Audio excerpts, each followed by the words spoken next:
कि शहर की सारी बत्तियां गुल हो जाए, न पंखा चले, न फ्रिज और इंटरनेट भी पड़ जाए ठप। बिजली कर्मचारियों की हड़ताल क्या ला पाएगी सरकारी फैसलों में बदलाव? क्या आप तैयार हैं उस चुनौती के लिए जब अचानक आपके घर की सारी लाइटें चली जाए, पंखा बंद हो जाए, फ्रिज बंद हो जाए और मोबाइल चार्ज करने तक की सुविधा न मिले? सोचिए अगर पूरे देश में ऐसा हो जाए तो कैसा लगेगा। यही डर और सवाल अब सच होता दिख रहा है, क्योंकि 9 जुलाई 2025 को देश भर में करीब 27 लाख बिजली विभाग के कर्मचारी और इंजीनियर एक दिन की हड़ताल पर जा रहे हैं। ये सिर्फ एक सामान्य हड़ताल नहीं है, बल्कि यह देश की बिजली व्यवस्था, आम जनता की सुविधा और सरकारी नीतियों के खिलाफ एक बड़ा आंदोलन बनने जा रहा है। इस हड़ताल की शुरुआत उत्तर प्रदेश से हुई है, जहां राज्य सरकार ने पूर्वांचल विद्युत वितरण निगम लिमिटेड यानी PVVNL और दक्षिणांचल विद्युत वितरण निगम लिमिटेड यानी DVVNL को निजी हाथों में सौंपने की प्रक्रिया शुरू कर दी है। इस फैसले के खिलाफ पूरे देश के बिजली कर्मचारियों ने मोर्चा खोल दिया है।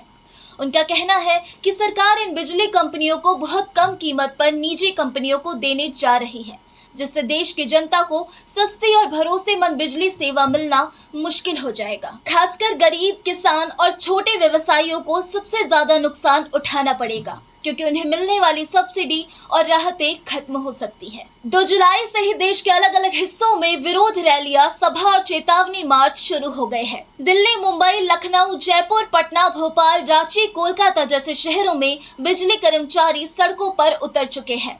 उन्होंने साफ कहा है कि अगर सरकार ने निजीकरण की प्रक्रिया नहीं रोकी तो वे सिर्फ एक दिन की हड़ताल नहीं, बल्कि अनिश्चितकालीन काम बंदी और जेल भरो आंदोलन शुरू कर देंगे। ये हड़ताल सिर्फ उत्तर प्रदेश तक सीमित नहीं है, बल्कि पूरे देश के कर्मचारी संगठनों ने इसका समर्थन किया है।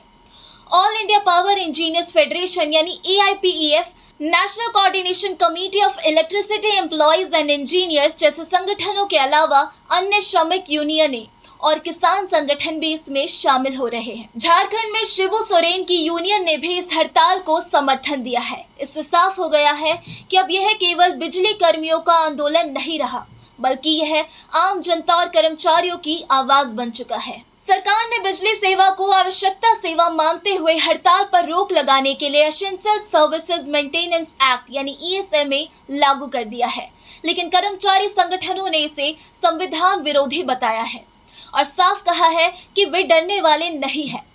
उनके मुताबिक सरकारी नीतियों से न सिर्फ कर्मचारियों की नौकरी खतरे में है, बल्कि जनता को मिलने वाली मूलभूत सुविधा भी खतरे में पड़ गई है। उनका ये भी कहना है कि जब सरकारी कंपनियां मुनाफा कमा रही है तो उन्हें बेचने की क्या जरूरत है। 9 जुलाई को होने वाली हड़ताल पर असर बहुत व्यापक होगा। इस दिन बिजली की सप्लाई प्रभावित हो सकती है, जिससे अस्पताल, स्कूल, उद्योग, रेलवे, खेतों की सिंचाई और घरों की रोजमर्रा की जरूरतें बाधित हो सकती हैं। विशेषज्ञों का कहना है कि अगर सरकार ने इस हड़ताल को गंभीरता से नहीं लिया तो इसके बाद बिजली क्षेत्र में लंबे समय तक अशांति बनी रह सकती है। अब यह आंदोलन एक ऐसे मोड़ पर है जहां एक तरफ सरकार निजीकरण की राह पर चल रही है, वहीं दूसरी ओर देश के बिजली कर्मी और आम जनता अपने हक और भविष्य की लड़ाई लड़ने को तैयार है। ये सिर्फ बिजली की आपूर्ति का सवाल नहीं है, ये उस भरोसे की लड़ाई है जो जनता को सरकारी सेवाओं पर होता है। 9 जुलाई अब सिर्फ एक तारीख नहीं, बल्कि एक चेतावनी है कि अगर फैसले जनहित के खिलाफ लिए जाएंगे तो आवाजें उठेंगी, आंदोलन होंगे और अंधेरे के खिलाफ रोशनी की यह जंग हर मोर्चे पर लड़ी जाएगी। सवाल सिर्फ बिजली का नहीं है, सवाल है अधिकार, सेवा और जनता की आवाज का, जिसे अब दबाना आसान नहीं होगा। इस हड़ताल पर आपके क्या विचार हैं? क्या यह हड़ताल फैसलों में बदलाव ला पाएगी? कमेंट कर अपने विचार जरूर बताएं। साथ ही चैनल पर अगर नए हैं और ऐसे लेटेस्ट अपडेट्स को जानने में रुचि रखते हैं तो अभी जाकर हमारे चैनल द इंडिया टाइम्स को सब्सक्राइब कर लें। धन्यवाद।